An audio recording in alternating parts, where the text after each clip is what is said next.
Корбашы.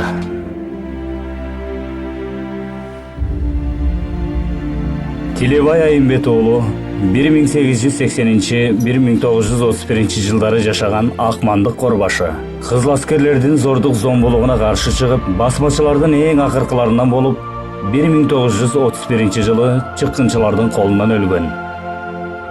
Жаныбек Казы 1869-1940 жылдарда жашап, илимдүү, билимдүү кыргыздын мырзаларынын бири болгон.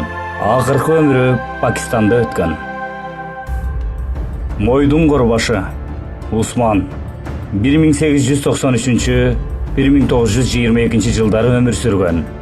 Басмачы атанып, большевиктерге каршы жер үчүн, ислам дини үчүн күрөшкөн адам. Душмандын сөзүн сүйлөп, өз аталарыбызды каралап, бир кылымдан ашык алардын арбактарын нааразы кылып жашап келдик. Чындыгында бул адамдар кыргыздын ак сөөктөрү жана кыргыздын эр жүрөк баатырлары болгон. Кыргыз үчүн большевиктерден жер талашып, дин үчүн, тил үчүн күрөшкөн адамдар эле.